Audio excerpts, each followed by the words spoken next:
তারা কথা বলেছে রাজনৈতিক দলের ভাষায়। তারা যদি রাজনীতি করতে চায় এটা সবার জন্য উন্মুক্ত। তাদের ভাবনাটাই শিরোধার্য, এভাবে ভাবা যাবে না। হ্যাঁ, বাংলাদেশের বড় বড় প্রতিষ্ঠিত রাজনৈতিক দল যারা আছে তারা কিন্তু জনগণকে রিপ্রেজেন্ট করে, মেজরিটি জনগণকে রিপ্রেজেন্ট করে।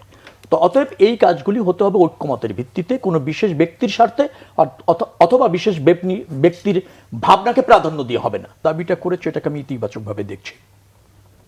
শুরুটা যেভাবে করতে চেয়েছিলেন, অর্থাৎ 28 ডিসেম্বর থেকে 29 ডিসেম্বর এবং আজকে সর্বশেষ গত রাত পর্যন্ত যে প্রক্রিয়া তারা চেয়েছিলেন, যেভাবে তারা চেয়েছিলেন, সেইটা মনে হয় সব মানুষের কাছে বা জাতীয় ঐক্যমতের ক্ষেত্রে ইতিবাচক ছিল না। তবে পরিসমাপ্তিটা যেভাবে হয়েছে সেখানে আমার সম্মতি আছে। যেমন সরকারের কাছে তারা একটা ঘোষণাপত্র চেয়েছে, সরকারও ইতিমধ্যে বলেছে যে তারাও একটা ঘোষণাপত্র প্রকাশ করতে চায়, তবে জাতীয় ঐক্যমতের ভিত্তিতে।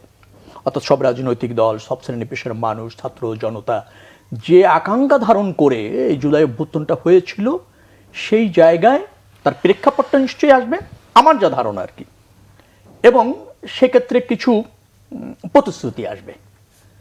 তো সেটা তো কাম্য, এবং তার মূল লক্ষ্য হবে গণতন্ত্র, জনগণের ক্ষমতায়ন, আমাদের রাষ্ট্র কাঠামোগত যে জরাজীর্ণিত কিছু 17 বছরে আওয়ামী লীগ সংবিধান পরিবর্তন করে সৃষ্টি করেছিল, তার থেকে শাসনতন্ত্রটাকে বের করে আনা, যেটা গণতন্ত্র, আমি আবারও বলছি, গণতন্ত্র এবং মানুষের ভোটাধিকার নিশ্চিত করে, রাষ্ট্রে তার মালিকানা তাকে এনজয় করার সুযোগ নিশ্চিত করে, তার যে অধিকার রয়েছে, সে গণপ্রজাতন্ত্রী বাংলাদেশ। সেই জায়গায় আমরা জনগণ হিসাবে আমাদের যে অধিকার, আমরাই সার্বভৌম, জনগণ শুধুমাত্র সার্বভৌম।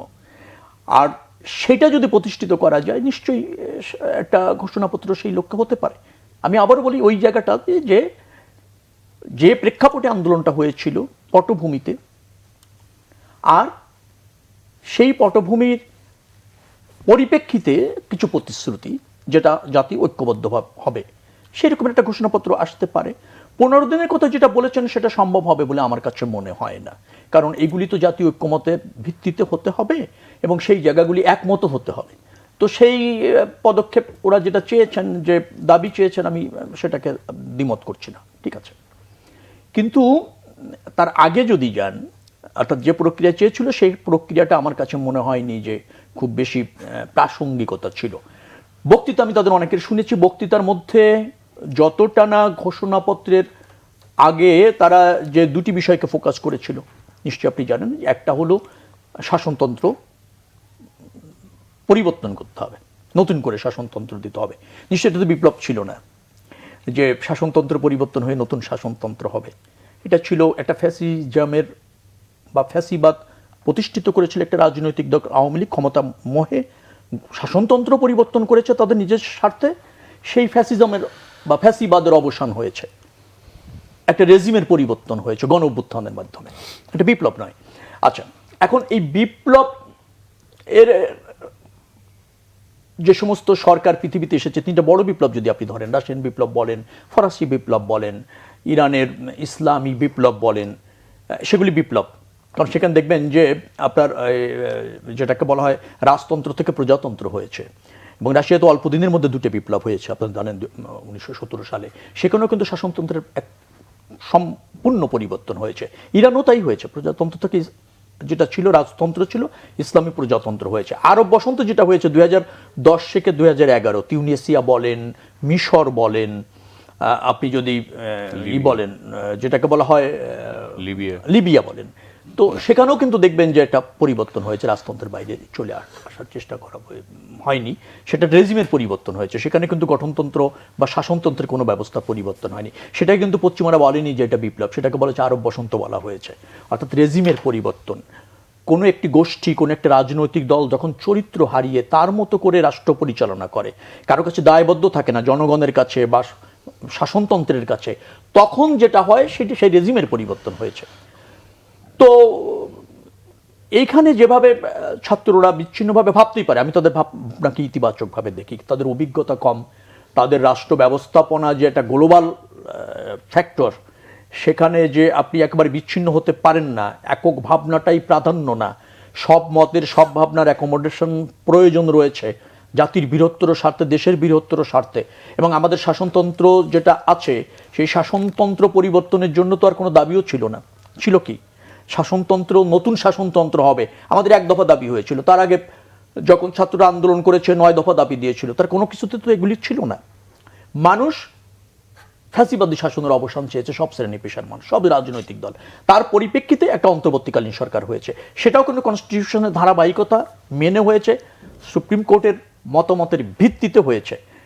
তো সেই জায়গায় যা কিছুই করতে হবে না কেন, আমাদের গণতন্ত্র, আমাদের ধরুন শাসনতন্ত্রের যে অংশটা আওয়ামী লীগ ক্ষমতা থাকার জন্য বিশেষভাবে পরিবর্তন করেছে, এবং আপনি যদি ওইটাও যান অনেক বড় আলোচনা হয়ে যাবে। 15 অ্যামেন্ডমেন্ট তো ইতিমধ্যে হাইকোর্ট বাতিল করে দিয়েছে।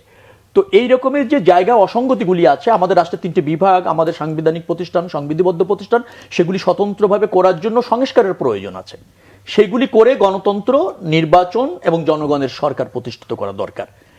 তার সাথে যা যা যায় এবং তার সাথে যেগুলি সিমিলার, সে বিষয়ে নিশ্চয়ই ছাত্র জনতার যে মতামত, সেটা বৈষম্যবিরোধী ছাত্র আন্দোলন বলেন, আবার নাগরিক একটা হয়েছে, নাগরিক কমিটি হয়েছে। তো নাগরিক কমিটি করেছে তারা রাজনীতি সংগঠন করার, তো বা যে কোনো সংগঠন করার সবার অধিকার রয়েছে, তাকে করতে পারে, কিন্তু তাদের ভাবনাটাই শিরোধার্য, এভাবে ভাবা যাবে না। হ্যাঁ, বাংলাদেশের বড় বড় প্রতিষ্ঠিত রাজনৈতিক দল যারা আছে তারা কিন্তু জনগণকে রিপ্রেজেন্ট করে, মেজরিটি জনগণকে রিপ্রেজেন্ট করে। তো অতএব এই কাজগুলি হতে হবে ঐক্যমতের ভিত্তিতে, কোনো বিশেষ ব্যক্তির স্বার্থে অথবা বিশেষ ব্যক্তির ভাবনাকে প্রাধান্য দিয়ে হবে না। হ্যাঁ, সেটা জাতীয় স্বার্থ হবে, জাতীয় ঐক্যমতের স্বার্থ হতে হবে। অন্তর্বর্তীকালীন সরকার আমার মনে হয় সঠিকই বোঝার চেষ্টা করেছেন যে সব রাজনৈতিক দল থাকা দরকার, সব রাজনৈতিক দর্শন থাকা দরকার, তাদের মতামতেরও দরকার আছে।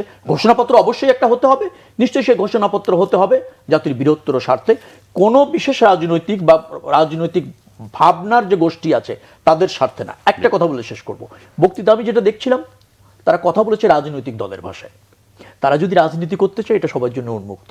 তাহলে একটা তারা দলের ঘোষণাপত্র তৈরি করুক, দলের, আমি জাতির ঘোষণাপত্র করবে না। আচ্ছা, তাহলে তারা প্রেশার গ্রুপ হিসেবে থাকুক, তাদের যে ভাবনাগুলি তার মধ্যে ইতিবাচক যা আছে সেগুলি তো রাজনৈতিক দল গ্রহণ করেছে, তাদের সাথে একত্রতাও প্রকাশ করেছে। আবার ধরেন রাজনৈতিক দলগুলি সংস্কারের জন্য আমরা 31 দফা দাবি দিয়েছি, সংস্কার তো সবচেয়ে বেশি আমরা উপলব্ধি করেছি, এবং আমরা শাসনতন্ত্রের সংস্কার বলেছি, রাজনৈতিক দলের সংস্কার বলেছি, সরকার পরিচালনা সংস্কারের কথা বলেছি। তো আমাদের চেয়ে তো কম্প্যাক্ট 31 দফার সংস্কার আর কেউ বলেনি। সেখানে যদি আরো কোনো কিছু অ্যাড করার প্রয়োজন থাকে, নিশ্চয়ই বাংলাদেশের সর্ববৃহৎ রাজনৈতিক দল, সবচেয়ে জনপ্রিয় রাজনৈতিক দল হিসেবে বিএনপি এগুলিকে ইতিবাচক ভাবে দেখে।